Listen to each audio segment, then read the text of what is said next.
going on with you all? Thank you for tapping in with me again today. And if you're new to the channel, my name is Cleveland. So welcome to the Fish Corner, everybody. If you're new to the channel, like I said, my name is Cleveland. It's the Fish Corner. I'll do a few things for you real quick. Hit the subscribe button, hit the notification bell, and hit that like button.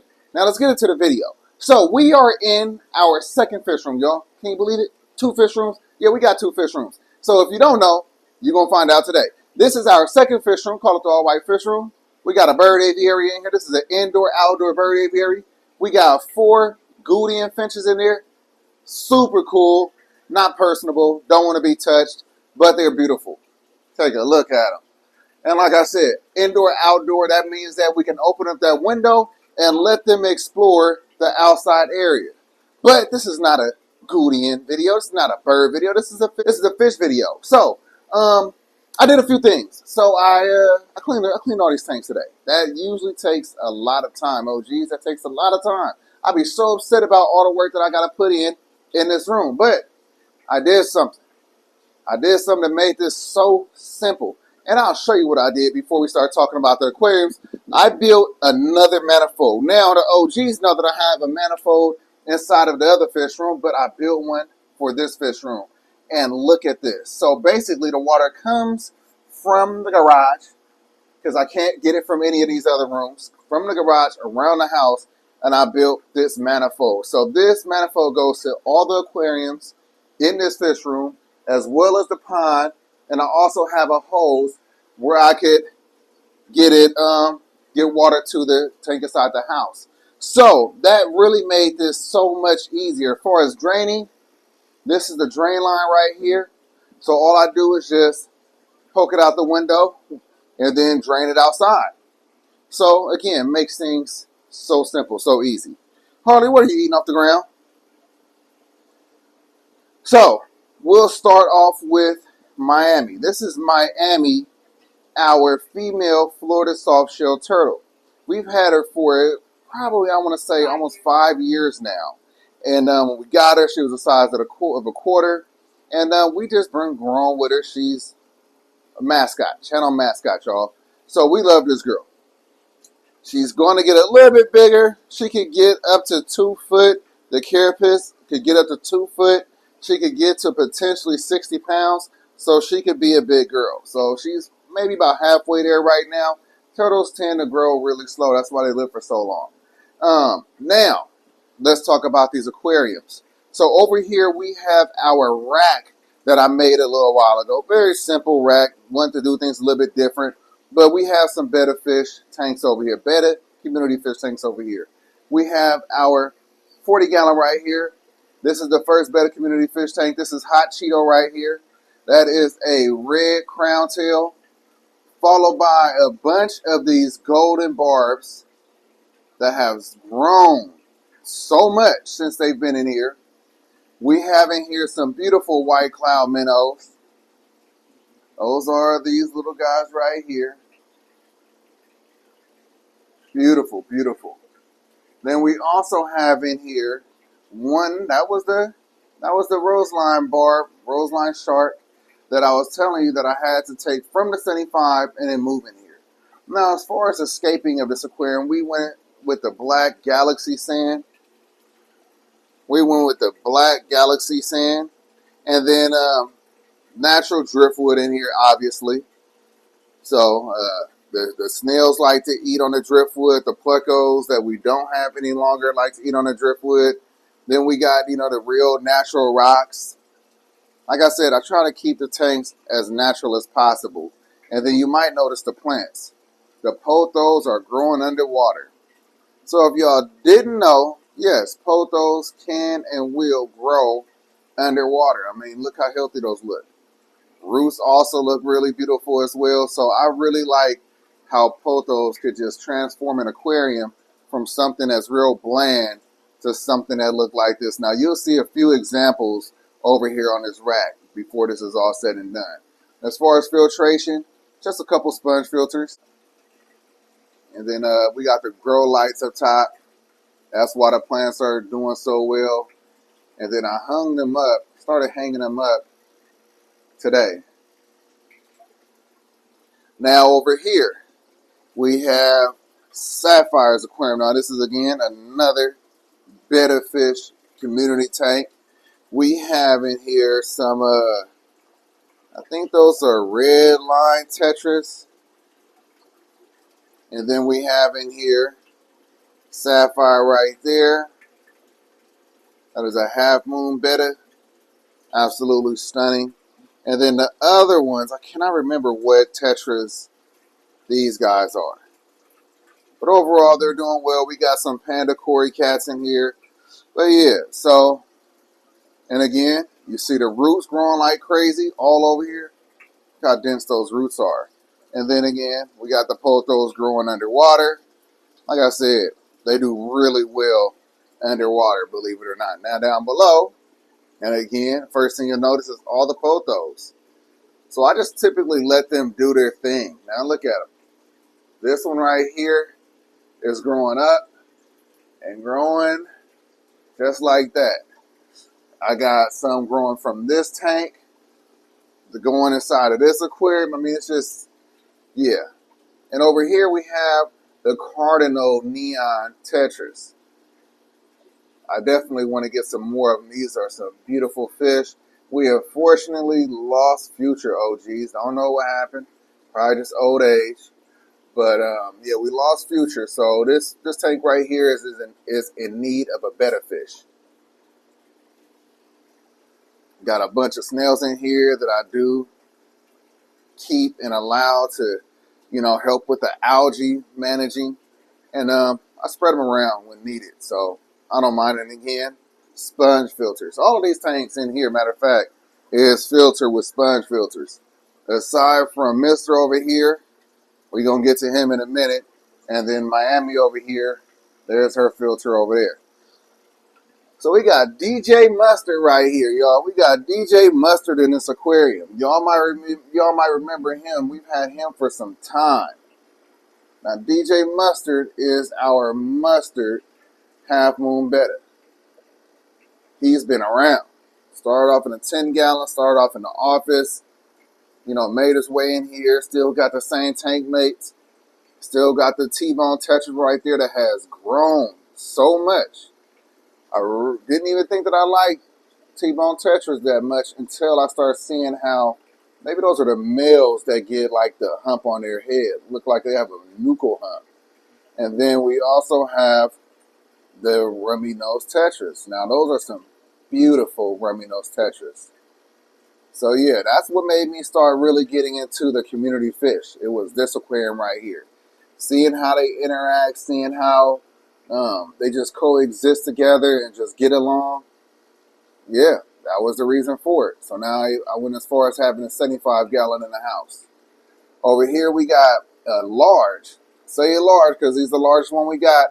Albino Chinese algae eater. Now, it's albino, but that thing looks a little yellow-orange to me.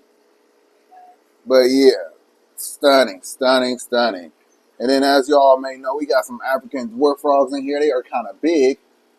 I see the feet. You see the feet right there? Frog feet. But yeah, this is a very, very cool aquarium. Very cool, very cool. Properly stocked, so easy to clean. I mean, I just can't tell you how easy these little community aquariums are to clean. Take out a little water, done deal. Grab the sponge filters. You don't have to do it every time. Squeeze them in some tank water, pop them right back in. I mean, it's so easy. It's definitely one of the best parts of the hobby. So yeah, if you're on the fence about whether or not you want some big, large, or predatory, aggressive fish, or you might want you something that's cool, beautiful, serene, community, you might want to go with the small, beautiful, serene, and community. You can get a 55-gallon and it'll really do good. So over here, we got Mr. Madness right here. So y'all might not have known, we moved him into this room. Decided to change up the whole situation. So he's going to stay here. He's not going into a fish tank and putting a basking tank up above. We're not doing that. He is right here. He don't need to lay any eggs, so he can stay in here for life. This is a perfect size aquarium for Mr. right here, and he's hungry. As far as filtration, above the tank sump, y'all know how much I like those. This will not flood your fish room. So, yeah. And again, he just got a nice water change. There's his little lights right there. Good to go. Good to go. All right. Over here. This one is going to be fun. Oh, look at our little pea puffer. So, yeah, he done popped out the cut. So, right here, we got our guppy community fish tank right here, y'all. We got a bunch of different cool guppies in here. I don't know all the names, but I can point out that little male right there. That is a koi guppy. As you just seen, we got the pea puffer in here right in the back. We got a ton of babies, all different sizes. Look at this cool one right there. Where are you at? Where are you at? Come back. Where are you at? Where are you at? Right there in front. My bad. Let's see. There we go. So yeah, they're in here reproducing, doing what they're supposed to do.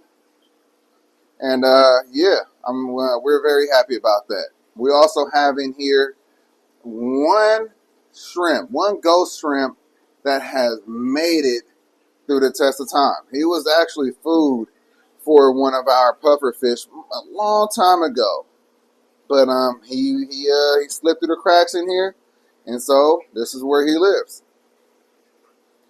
I will never be able to point him out to you. If he comes out, that's just what he does. But for the most part, we don't know where he's at. Right, we should just call him Ghost. Y'all watch Power? He's Ghost. All right, down below, we have a 180-gallon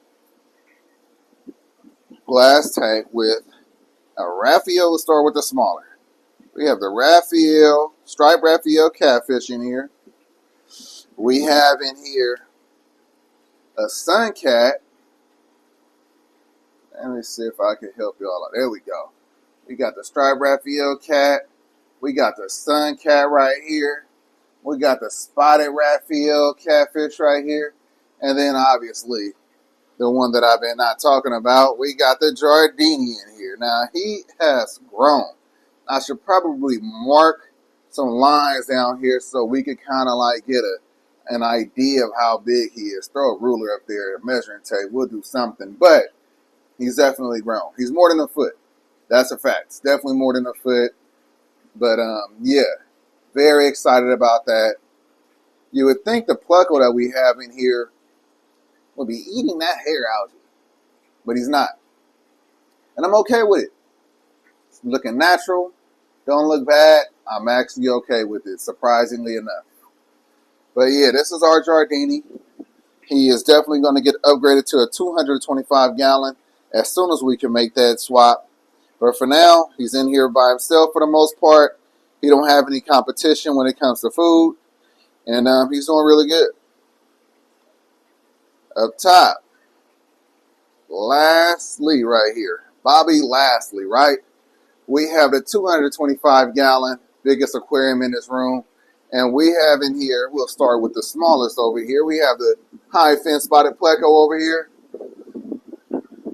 We have the 4-line Pictus catfish. Let's see if I can get you a little shot of him without the reflection.